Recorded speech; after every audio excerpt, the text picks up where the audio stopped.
নমস্কার বন্ধুরা, আমি অলিকা ঘোষ। ট্যারো কার্ড রিডিং এর আরো একটা গাইডেন্স ভিডিওতে আপনাদের সকলকে স্বাগত জানাই। এই ভিডিওতে আমরা দেখব আপকামিং উইকে ওভারঅল জেনারেল একটা গাইডেন্স কার্ডের তরফ থেকে কি আসছে 17th নভেম্বর 2025 থেকে 23rd অফ নভেম্বর 2025 অবধি ট্যারো কার্ডস এর তরফ থেকে আমাদের life, wellbeing, career, health and overall একটা অ্যাসপেক্টের জেনারেল গাইডেন্স দেখব।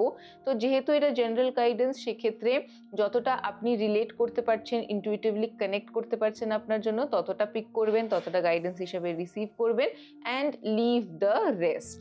তো কুইকলি আমরা দেখে নিই যে আমাদের আপকামিং টাইম ফ্রেমে কি আসতে চলেছে। আমাদের তিনটে কার্ডস আমি পিক করেছি, আমি পাস্ট, প্রেজেন্ট, ফিউচার সেই হিসাবে গাইডেন্সের জোন হিসাবেই পিক করেছি। And let's have a look. আমাদের ফার্স্ট কুইন অফ ওয়ান্ডস এর কার্ড এসেছে, then we have the emperor card, 6 of wands এর কার্ড এসেছে। খুবই ক্রুশিয়াল আর ইম্পর্টেন্ট মেসেজেস আমাদের কার্ডস এর থ্রু আসছে। ফার্স্ট দেখুন, যাদের ক্ষেত্রে ব্ল্যাক ম্যাজিকের কোনো সিচুয়েশনে if you have been suffering, ঠিক আছে, ব্ল্যাক ম্যাজিকের দরুন আপনাদের পার্সোনাল গ্রোথ হচ্ছিল না, ফাইন্যান্সিয়াল গ্রোথ হচ্ছিল না, ক্যারিয়ারে গ্রোথ হচ্ছিল না, বা even pregnancy and child birth সংক্রান্ত জোনসে যাদের সমস্যা থাকছে, তাদের জন্য there is a positive news and তাদের জন্য হিলিং অ্যান্ড রেমিডিয়াল সলিউশনের মাধ্যমে তারা ডেফিনেটলি রেজাল্ট পাবে। কিন্তু রেমিডিজের যে দিকটা আছে সেটা আমাদের পিতৃ অ্যানসেস্ট্রাল হিলিং এর থ্রু আমাদের করতে হবে, কারণ এই যে ব্ল্যাক ম্যাজিকের ইফেক্ট আপনাদের লাইফে থাকছে, সেই ইফেক্টটা কিন্তু আজকের দিনে, আজকে আপনি কোনো কর্ম করেছেন সেখান থেকে আপনি অ্যাট্রাক্ট করছেন এরকম নয়। এর পাস্ট ব্যাকগ্রাউন্ড, পাস্ট হিস্ট্রি কিন্তু আপনার প্রিভিয়াস লাইফ টাইমে আছে, যেখানে আপনার অ্যানসেস্ট্রাল কর্মা, আপনার প্রিভিয়াস লাইফ টাইমের কোনো নেগেটিভ কর্মা এখনের এই সাফারিংকে ইট হাজ ব্রট about the suffering in the current life time. তো সেক্ষেত্রে আপনাদের ancestral healing, past life visit করা থ্রু আকাশিক রেকর্ডস, যে কি ইনসিডেন্ট ছিল পার্টিকুলার পাস্ট লাইফে সেটাকে জানা, সেটাকে বোঝা এবং সেই পাস্ট লাইফের জোন থেকে হিলিং করা, অ্যান্ড নিজের পিতর যারা আছে, অ্যানসেস্টার্স যারা আছে, তাদের হিলিং করা, তাদের লিনিয়েজের হিলিং করা, সেটা কিন্তু আপনাদেরকে খুব পজিটিভ আউটকাম দেবে ব্ল্যাক ম্যাজিক রিমুভালের ক্ষেত্রে। নর্মাল যেগুলো গ্রাউন্ড লেভেলের টেকনিক্স থাকে, তান্ত্রিক রিচুয়ালস হতে পারে বা অন্য এঞ্জেলিক রিচুয়ালস হতে পারে, সেগুলো আপনাকে টেম্পোরারি আউটকাম দেবে। যদি আপনি পার্মানেন্ট বা লং টার্ম সলিউশন চাইছেন, সেক্ষেত্রে কিন্তু past life karmic cleansing and through akashic records বা আপনার অ্যানসেস্ট্রাল হিলিং, এই দু ধরনের হিলিং আপনার ক্ষেত্রে প্রয়োজন হবে। এইটা ফার্স্ট আমাদের গাইডেন্সের জোন অনুযায়ী এসেছে। সেকেন্ড হচ্ছে সাকসেসের একটা প্রসপেক্ট কিন্তু আপকামিং উইকে, আপকামিং ডেজে আপনাদের জন্য বেশ ভালো মতনভাবে আছে।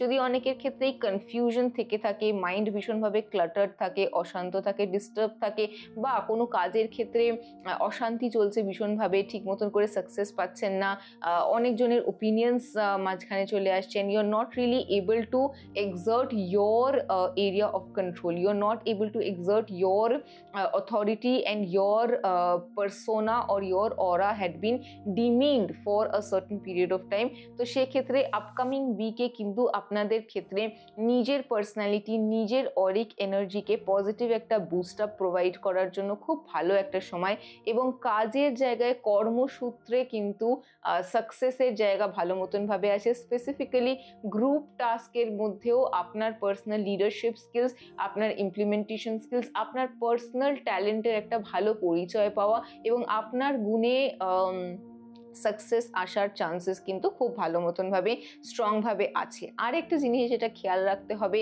কারোর ক্ষেত্রে রিজিডিটিকে একটুখানি রিলিজ করা is going to be very important. ঠিক আছে, কোনো কিছুর ক্ষেত্রে যদি আপনার মনে হচ্ছে that things are not really working out, you need to let go of rigidity. একটু দূরদর্শিতা নিজের এক্সপ্যান্ড করে ফ্লেক্সিবিলিটি নিজের অ্যাপ্রোচের মধ্যে রাখাটা খুব এসেনশিয়াল। যদি দূরদর্শিতা বা ফ্লেক্সিবিলিটি না রাখেন, সেক্ষেত্রে কিন্তু ফেলিয়ার্স অ্যান্ড সেটব্যাকস আসার চান্সেস আছে। You need to keep a check on your arrogance, you need to keep a check on your over confidence, ঠিক আছে, যে আমি সর্বে সর্বা, আমি ছাড়া আর কেউ করতে পারবে না, এই ধরনের ইগোসেন্ট্রিক এনার্জিকে একটু সাইডলাইন করে একটু ফিল্যান্থ্রপিক বা হিউম্যানিটেরিয়ান একটা এনার্জি নিজের মধ্যে আনতে হবে, এবং যাতে আপনি যে পারপাস আছে সেটাকে সলভ করার, যে প্রবলেম আছে সেই প্রবলেম বা যে সিচুয়েশনটা হয়ে আছে সেটাকে রিজলভ করার দিকে আপনি এগোতে পারেন, সেই দিকে ফোকাসড হওয়াটা is going to be a lot more beneficial. Trust your intuitive feelings. And যারা যারা এই রিডিংটা দেখছেন, this is not a coincidence that you are seeing this reading, this is divinely guided for each and every one of you, and there's divine intervention and divine guidance যেটা আপনাকে কিন্তু guide করছে। তো সেক্ষেত্রে নিজের ইনটিউশন অ্যান্ড গাট ফিলিংকে follow করা and শোনা is going to be very very crucial for you. Physical health wise overall একটা পজিটিভিটির জোন আমি দেখছি, পজিটিভ গ্রোথের জায়গা দেখছি। হেলথ অ্যান্ড রিলেশনশিপ ওয়াইজও সিচুয়েশনস আর good, but as I said যে ইন্টারপার্সোনাল রিলেশনশিপের ক্ষেত্রে নিজের ইগোকে বুস্ট আপ করলে কিন্তু প্রবলেম সলভ হবে না। You need to be more flexible, more compassionate and loving and understanding in your approach. Okay, so this is the entire guidance for 17th November 2025 to 23rd November 2025।